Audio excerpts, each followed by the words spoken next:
In the west of France, where the Atlantic strikes the land with long, heavy gray waves, rises a city born of iron, salty wind, and the din of shipyards. Its name resounds like a gateway between the continent and the open sea, Saint-Nazaire. Here the docks exhale the smell of fuel oil and salt, the cranes carve into the low sky, and ship hulls stand like cathedrals of steel.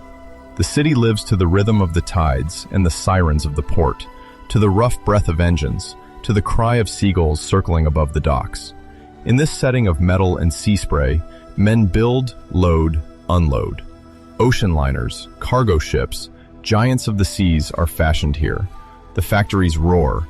The streets in the center hum with hurried footsteps, brief conversations, winter tramontanes sliding along the facades. And at the heart of this bustle, silent, protected behind its stone and its authority, watches another fortress, more discreet, more secret, the branch of the Banque de France.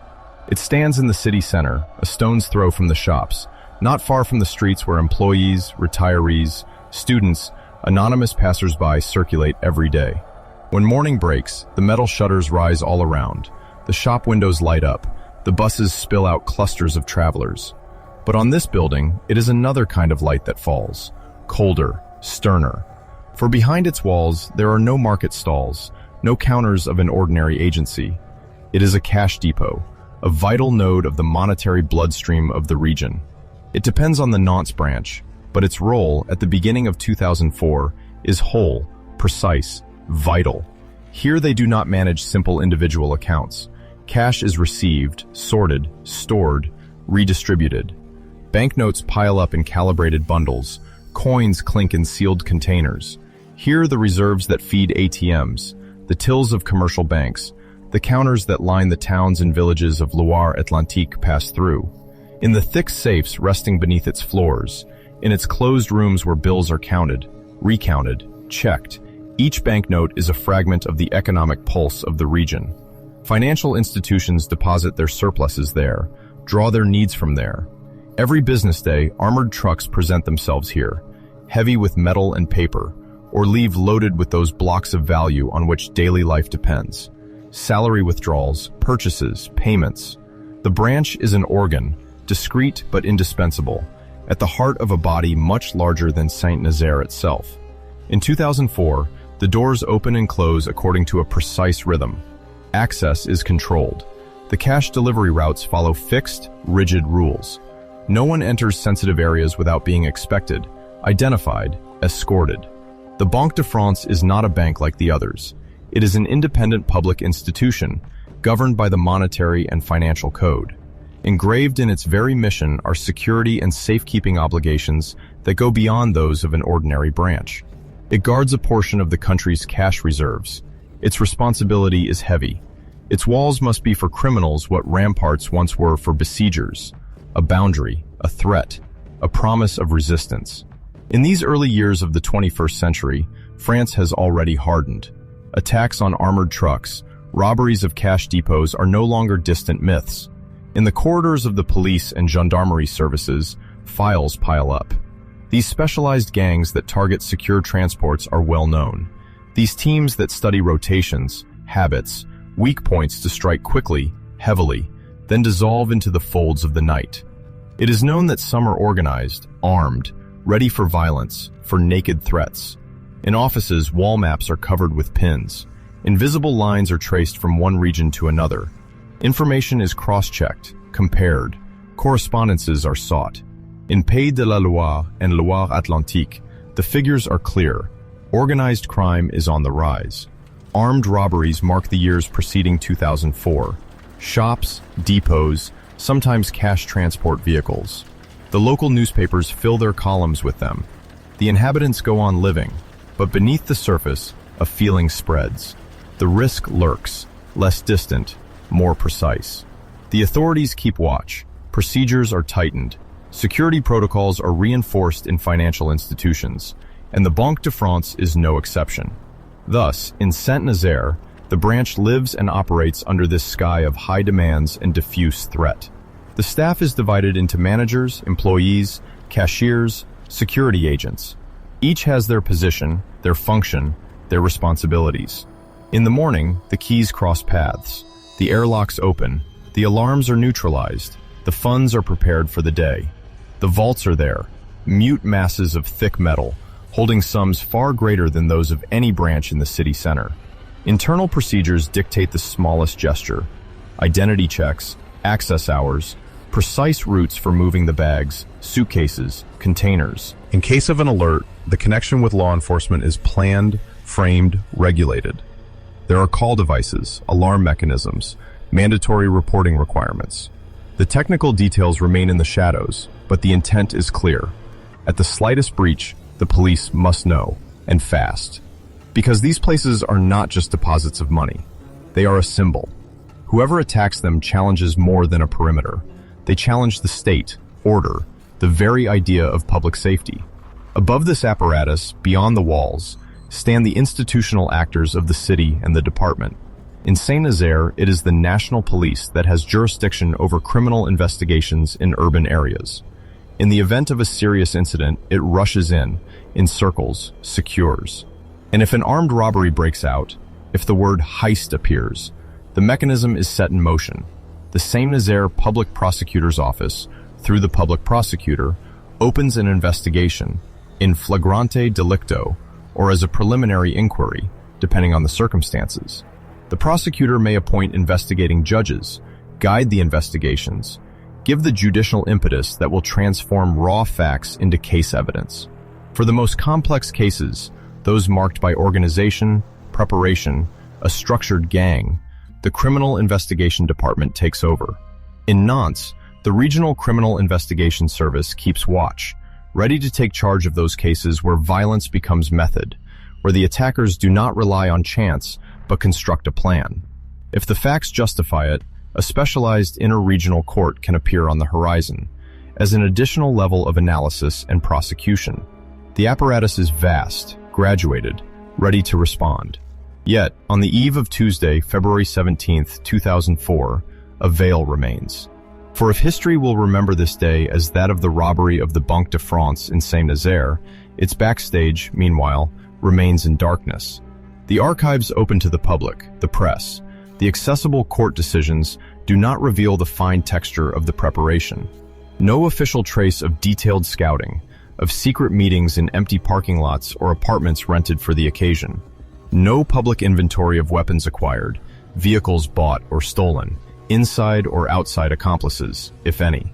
The men who are about to strike, if they gather, if they observe, if they take notes in the silence of February nights, leave few marks on the surface. The complete judicial records, for their part, do not open up, or remain locked behind access rules unavailable to most people.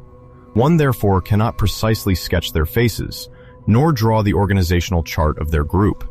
The inner structure of their gang is unknown, as is the hierarchy of those who give the orders, those who carry them out, those who erase the traces.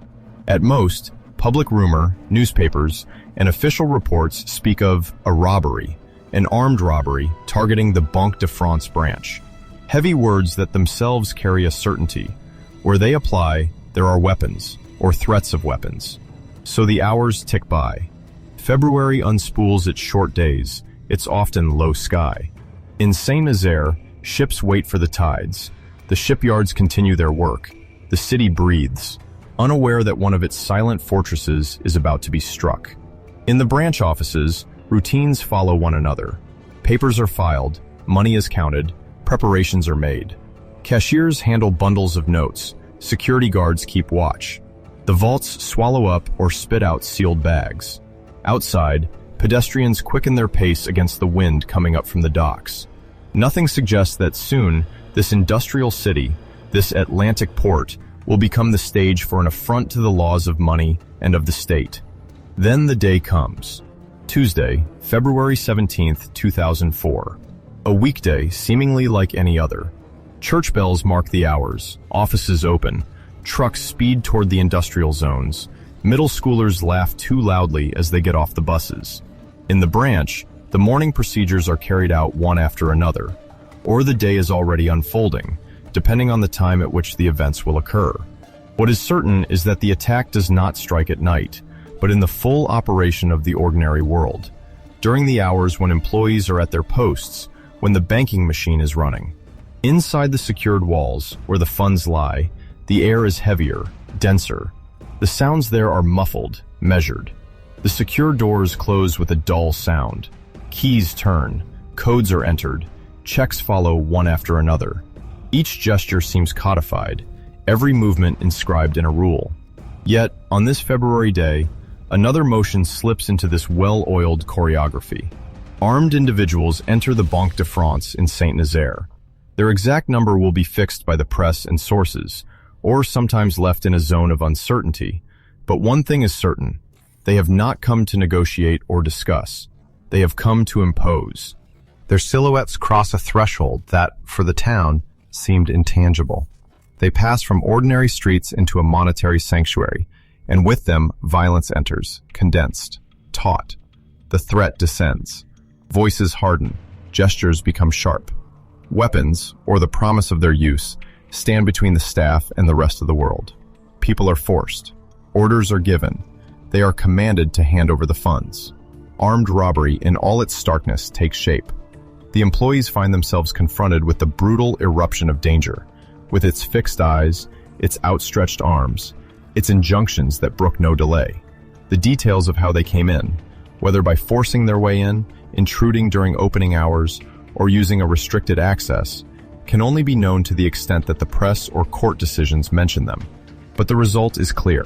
The fortress is breached. The vehicles that brought them there, that may be waiting for them outside, remain half-veiled in the public account. Sedans, vans, stolen cars or not, their description appears only in fragments, if it is mentioned at all. It is not always known precisely how long the operation lasts. A few minutes, a bit more. Time for the victims stretches. For the robbers, it is limited, each second weighed as a risk.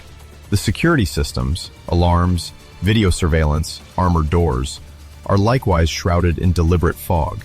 Nothing leaks out about how they may have been neutralized, the technical details that the authorities keep out of the public eye. The robbers obtain what they came for: cash funds, euro banknotes, prepared, packaged, bundled, stored in suitable containers. The lifeblood meant to feed ATMs and banks in the region suddenly changes destiny. The amount of the haul appears in the first news wires as a large sum. Sometimes a figure or a range is given, if sources allow it. But what dominates in the media echo is the perceived magnitude. This is not a simple cash drawer being emptied. It is a major fragment of a territory's reserves vanishing into the hands of a determined team. Other valuables, gold, securities, sensitive documents, remain in the background or even untouched, if sources so indicate. The robbers are after cash, the tangible, what can be moved quickly, laundered, made to circulate. The rest, if left behind, attest to their specific objective. Facing them are employees, men and women who, that morning, expected only the orderly unfolding of a workday. Were they injured? The news articles, depending on what they report, may or may not mention physical victims. Sometimes they are reassuring. No injuries, only fear, being held at gunpoint, temporary confinement. Sometimes they mention more concrete harm, visible trauma. But always, behind the words, remains that silent shock. Suddenly finding yourself at the end of a very real, or seemingly real, gun barrel. Feeling that your life hangs on the gesture of a stranger who has come to shatter the day's order. Voices tremble, hands comply. Survival becomes the only goal. Threats hang in the air like thunderclaps. Some may have been gathered together, held in a room, subjected to the fear of a spark, a slip. The details, if published, sketch out the scene. Otherwise, they remain locked in files that only magistrates and investigators have been able to read. But the state of shock is beyond doubt. Later, some will receive care, follow-up, support, if official statements specify it, for no one comes out unscathed from such a face-to-face encounter with danger. Then, as quickly as they entered, the robbers disappear. They leave the branch, behind them a sudden, almost deafening silence. The doors, corridors, offices still hold the smell of their passage, the breath of their violence. It is then that another mechanism begins, that of the alert. Depending on the systems in place, depending on the circumstances, The alarm may already have been triggered, silently, during the attack. Or else, it is after the departure of the criminals that an employee finally dials the number, that the voice, broken but precise, announces the unthinkable. The Banque de France in Saint-Nazaire has just been robbed. The call splits through the airwaves, reaches the police station. In a few moments, police vehicles set off, sirens wailing, blue lights slashing through the gray of the city. The first officers arrive on the scene. They establish a perimeter, push back the onlookers, control the access points. Inside, they discover the controlled disorder of an armed robbery. Pale faces, stunned looks, the traces of a rapid, calculated action. People are reassured. Witnesses are isolated. The first interviews begin. Where were they? How many were there? How were they dressed? Did they speak? With what accent? The details are torn from still-burning memories. Soon, the forensic and technical police take up position, if the reports mention it. White coveralls move through the corridors. They search for fingerprints, DNA traces, residues. They view the CCTV footage, if cameras were watching the entrances and sensitive areas. Each image becomes a fragment of truth to be reassembled. Outside, eyes follow the comings and goings of the investigators. The news begins to spread, like a wave radiating out from the heart of the city to the neighborhoods, the outskirts, the neighboring towns. Very quickly, the Saint-Nazaire Public Prosecutor's Office speaks out. In an office loaded with files, the public prosecutor receives the first elements. The words are measured, but the gravity shows through. He confirms, a robbery, an armed robbery, has targeted the Banque de France branch. He announces the opening of an investigation. Questions rain down. The amount, the modus operandi, the suspects. He answers within the limits of what can be said, while behind him the judicial apparatus is set in motion. The investigation is opened under the serious charge of armed robbery in an organized gang, or under a similar designation, if sources so state. This phrase is not just a string of words. It calls for resources, methods, and intensity of investigation. The judicial police in Nantes, the competent SRPJ, are assigned. Men and women seasoned in robbery investigations take the case, spread the first notes out on their desks. Plans, reports, initial interviews, everything is launched. The hours that follow unfold like the beginning of a manhunt. Employees are questioned one by one. Videotapes are scrutinized, if they exist. They try to reconstruct the exact timeline, the way the robbers got in, the routes they took. Outside, the getaway vehicles are being sought. Descriptions circulate. Appeals for witnesses may be broadcast, asking anyone who saw a suspicious car or abnormal behavior to come forward. Cross-checks begin. This robbery is compared with other crimes committed in the region or elsewhere in France. Same type of staging? Same style of threat? Same escape plan? Databases are opened, known profiles emerge, but difficulties quickly appear. Perhaps the robbers were hooded, masked, making visual identification almost impossible. Perhaps the vehicles found, abandoned or burned, yield practically nothing, except the acute awareness, on the part of their perpetrators, of the need to erase all traces. Each missing element is one more barrier for investigators. Yet the case does not remain confined to the corridors of the police station or the offices of the judicial police. It bursts into the public eye. The Banque de France issues press releases, if sources indicate so, confirming the facts, stressing its full cooperation with the authorities, announcing, where applicable, reinforced security measures in other branches.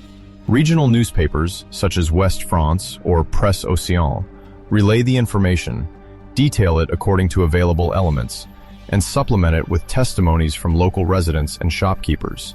National media quickly seize on it. News agencies, daily newspapers, television channels. An armed robbery directly targeting a Banque de France branch is anything but ordinary. It is rare. It is a symbolic shock. In the offices of the Loire-Atlantique Prefecture in Nantes, in those of the Saint-Nazaire City Hall, attention turns to this case. Statements may be made, denouncing the gravity of the attack, reaffirming the state's commitment to security, emphasizing the unacceptable nature of such criminal audacity in the heart of the city. Reassurances are offered, as much as possible. But the fact remains, in Saint-Nazaire, an armed group has just challenged a bastion of public authority. The weeks go by, then the months. The investigation continues, discreet, stubborn. The inquiries branch out. Phone communications are scrutinized. Attempts are made to identify possible contacts, logistical relays. Tailing operations may be put in place. Surveillance may intensify around certain already known circles. The material evidence, fingerprints, DNA traces, recovered weapons, seized vehicles, is analyzed, cross-checked, verified. Each search, if it takes place, can yield its share of surprises: suspicious cash, robbery equipment, compromising documents. Sometimes the efforts pay off. Arrests occur. Names emerge. People are taken into police custody, then possibly placed under formal investigation for armed robbery in an organized gang, criminal conspiracy, handling stolen goods, or other similar charges, depending on the role the investigation attributes to them.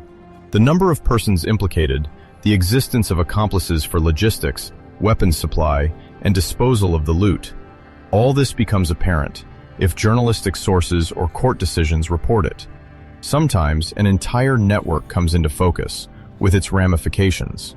Sometimes, on the contrary, the leads grow blurred, certainties become scarce. For it may also happen, as legal history shows, that a robbery remains an open wound, without any clearly identified face. Some cases remain orphaned of culprits.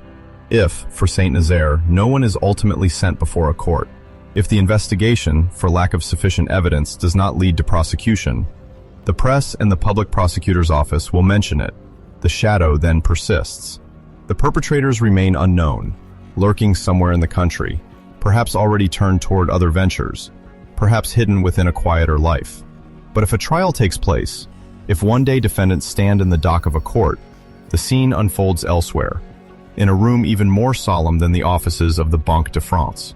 Criminal court or assize court, ordinary or special, this depends on the seriousness of the charges, the legal characterization of the acts, the use of weapons, and the nature of the gang. The dates are set, the public waits, journalists prepare their reports. At the hearing, the roles emerge. Some are presented as principal perpetrators, others as accomplices, logisticians, fences, if the reports spell it out. The presiding judge recalls the facts. A robbery, one day in February 2004, in a city on the Atlantic, a branch of the Banque de France struck. Witnesses testify, experts explain, investigators lay out their work. Each factual element is recalled, but never beyond what is recorded in the case file. The public prosecutor, in the name of society, makes submissions. Sentences are requested that match the gravity of the acts. Years of imprisonment, firmness, exemplarity. The defense lawyers, for their part, plead, dispute certain points, seek to mitigate, to explain, to steer the hand of justice toward leniency. In the end, the sentences are handed down, if there are convictions. Prison terms, fines, damages for the Banque de France, and, where applicable, for the direct victims. Sometimes it is an acquittal or dismissal if the evidence is insufficient. Sometimes no hearing is held because the perpetrators remain unknown or time has finally smothered the prosecution. The loot, for its part, follows its own path. Some of it may be found during searches, stored in bags, hidden in stash houses. The amounts recovered and the circumstances of their seizure are then announced. But often, in the history of robberies, a large share evaporates. It circulates, is laundered, scattered. If the authorities state that most of it has not been found, the fact is recorded, adding an element of incompleteness to the case. The Banque de France, for its part, absorbs the loss through its own internal mechanisms, its insurance systems, its provisions, if these elements are made public. It does not allow the incident to destabilize it in a lasting way, but the imprint remains. After such a shock, security measures do not remain unchanged. Branches all over France scrutinize their procedures. Access controls are reviewed. Cash transport protocols are tightened. Coordination with law enforcement is reinforced. Internal circulars may be issued, firm recommendations made, if the Banque de France or the media report them. The Saint-Nazaire robbery thus fits into a broader context, that of organized crime targeting cash depots, seeking out weaknesses, forcing institutions to transform themselves, again and again. In the city, The memory of that day does not simply vanish. Residents remember the thick rumor, the sirens, the cameras trained on the facade of the Banque de France. Some shopkeepers still recall, years later, that sudden feeling of insecurity, that moment of realization. Even the thickest walls can be targeted. The local press sometimes revisits the case in retrospective features devoted to major robberies in France. There, the scale of the haul is compared and measured, as is the rarity of a direct attack on a Banque de France branch. Sometimes the names of those involved resurface if convictions have been handed down. Sometimes it is the absence of faces that haunts the story. For the branch staff, the mark is more intimate. Those who were there that Tuesday in February can receive follow-up, support. Some get through it, others carry for a long time the invisible scars of trauma. You do not walk away unscathed from a confrontation with armed individuals in a place you believe to be inviolable. Today, looking back, a few elements stand out, solid, unshakable. It is known with certainty that on February 17, 2004, an armed robbery struck the Banque de France branch in Saint-Nazaire. It is known that it targeted cash funds, in euro banknotes, intended to supply the banks in the region. It is known that a police and judicial investigation was immediately opened, that the public prosecutor's office, the local police, and the criminal investigation department took the case seriously and made it part of their fight against organized crime. It is known, according to available sources, whether suspects were identified, arrested, tried, or whether, on the contrary, the case remains partially or completely unsolved. It is also known what became of the loot, recovered in whole or in part, or lost in the meanders of time and clandestine circuits. But what remains in the shadows is also known. The finest details of the preparation, the meetings in the dark, the exact structure of the criminal group, the full set of identities involved in this operation. All of that largely escapes public knowledge, for lack of complete judicial documents being accessible. Some court decisions are not published. Some procedural documents remain confined to the archives. The reconstruction of individual responsibilities therefore remains, for ordinary citizens, partial, fragmentary. And yet, the Saint-Nazaire robbery has its place in the grand narrative of cash depot attacks in France, by the nature of its target, by the symbol it struck, by the substantial amount reported by the press, above all, by the rarity of an assault directed at a Banque de France branch itself. It belongs to that dark constellation of events in which armed teams defy the established order, lay bare the vulnerabilities of institutions, and force the state to reinvent itself. On the shores of the Atlantic, the city goes on living. The shipyards still forge giants. The seagulls still cry above the docks. The Banque de France branch, for its part, continues its quiet work. But beneath its walls, in the depths of its memory, that February Tuesday still echoes like a distant sound, when for a few minutes the lines wavered, and when the state's money, faced with the armed will of a group of men, wavered as well. A suspended moment, engraved in the dark legend of the country's robberies. A scar now, in the stone and in people's minds.